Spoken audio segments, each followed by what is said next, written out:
Good morning, gentlemen. Wonderful weather, but I'm going to talk on a very serious topic, and that is the Islamization of Europe. Fact is, Europe is in the throes of a crisis. Europe was a country which led the world for almost 200 years by setting into motion the age of imperialism and the age of colonialism. But one factor which came up in 1945 was the defeat of Adolf Hitler.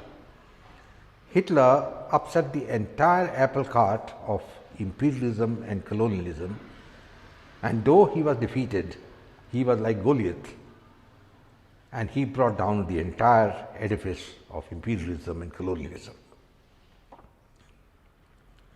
The West did defeat Hitler, but it was a Pyrrhic victory, and what happened after that was something extremely sad, because within 2 years the British Empire folded up.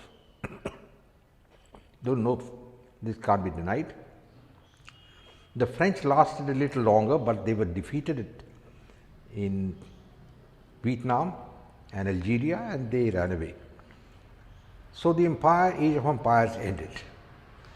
But at that time Europe had become economically very prosperous.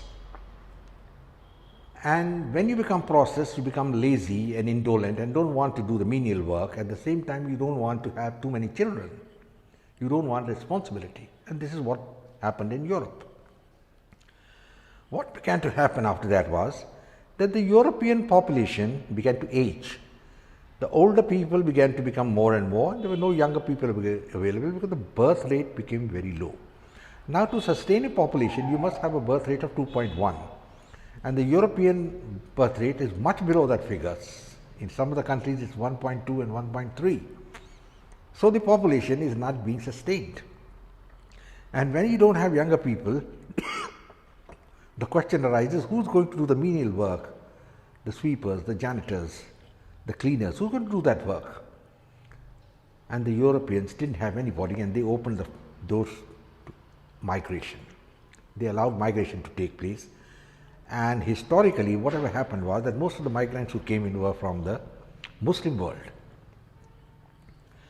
from Pakistan, from Africa, Turkey. Initially, the workers came from Turkey to Germany, and they were known as guest workers.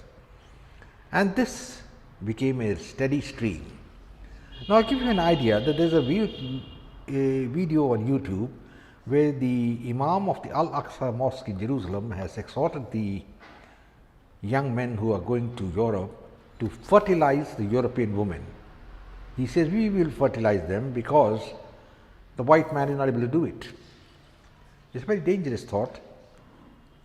And secondly, this migration is treated as part of a historical process to spread Islam.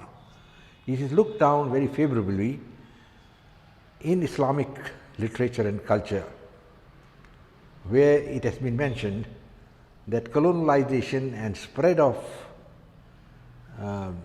the local people is one of the ways Islam will spread. And the men initially who came to to Europe were young men, and obviously they had their needs. But at the same time, we must remember that though these men did cohabit with the European women, they did not integrate with the local population. Now, that is the problem. The ethos and culture either of France or England was not accepted by these people who had their own ideas.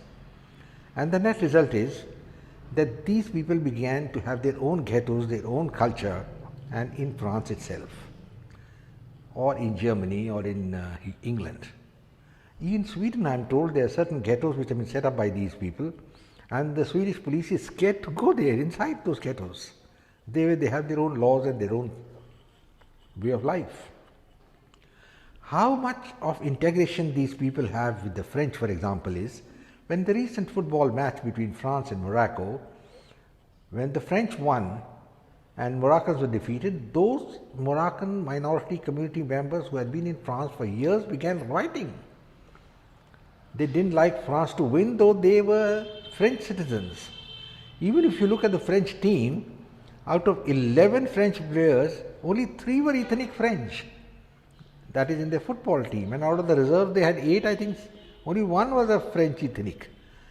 So the dominance of these people is extreme. And the French are thinking they are very great people, and saying we believe in whatever the French Revolution said in 1789, but it's not all that honky-dory. France is facing a crisis of identity, and though Macron has denied it, the fact remains it is very true.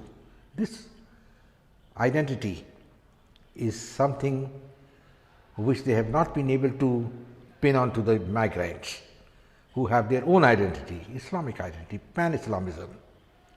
So this is the problem which we are coming to. Now the question arises, what is going to happen next? Now the European women have a very low birth rate, one.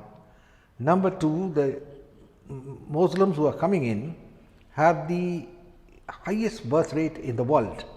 With the result, the European Muslim population is growing, burgeoning, and they are now become significant minorities in France and England and even in other countries.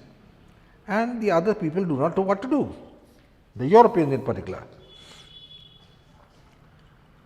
And it's something like Hobson's choice. You can't do away with the migrant because you need them for doing all the menial jobs.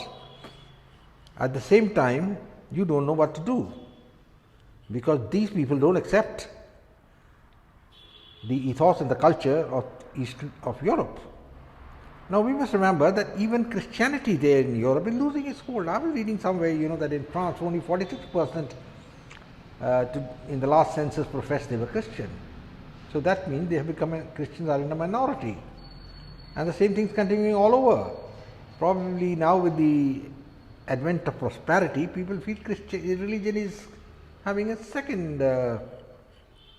grade importance. But France is the worst of the lot, followed by England and even Sweden, and all these countries, they just don't know what to do. They have allowed indiscriminate migration into their countries because they needed the labor, and the labor has come and now they don't know what to do. As per the demographic experts, in another 50 years, something strange is going to happen in Europe, because there is something called the Islamization of Europe. And this is not an alarmist view. It is something which is bound to happen. If you look at the charts, the European population is going down, that is the Christian population, the white population, and the Muslim population, the migrants, are going up. Now you can't even send these migrants away because you brought them there yourself. Where will they go? They're going to be there, and they're going to be like the cancer in the European Union. This will be one of the records of world history, maybe after 100 years, or maybe longer, or maybe even earlier, I don't know, when Europe will be Islamized. Because there is no other option now, because the Europeans have cut their own legs. Their birth rate is still very low and nobody is going high, and most of these, many of the European women are going and marrying the minority community, and well, I presume they must be very happy. But this crucial point is that these people who have come abroad from, say, Syria and Egypt or Turkey, then they carry their culture with them. For them, it's a pan-Islamic culture. They don't consider themselves part of the country where they're staying. This has been the bane of Islam. The problem is that Islam is a monolith religion, yes, but they've got a lot of texts, and when they are together, they get divided. Otherwise, you would have one Islamic nation, which they don't have. They've got about 56 countries. But when they go abroad to another country, they carry with their old ethos of the caliphate, when Suleiman the Magnificent ruled the Ottoman Empire and all that, and they feel, well, we could get back that thing in Europe. And Europe is a prosperous place. Why the hell would they stay in Syria or some other country when you can still live so well in Europe, carry on with your culture, you can marry the European woman and everything is fine, and keep on professing your faith. That means you abuse the system which has given you food and nurtured you. And this is precisely what is happening. Many of the right-wing Europeans have realized the danger of what is happening, the Islamization of Europe. But I do not know what they can do about it. The only way is to stop the migration, and those migrants who are there, maybe at some stage you could send them away. But that's not possible, it's impossible. So Europe has to learn to live with this and look for a better way out. But if the things go on the way as it is, I have no hesitation in saying that the European civilization as we knew it from the age of colonialism and capitalism and imperialism is not only finished, but will evaporate in another 70 to 80 years, and the demographic face of Europe may change. We have to wait and see what happens. I close now, gentlemen. I hope you like this video, something new. Share it, subscribe to my videos, talk about it with your friends. And now I'll say bye-bye. God bless.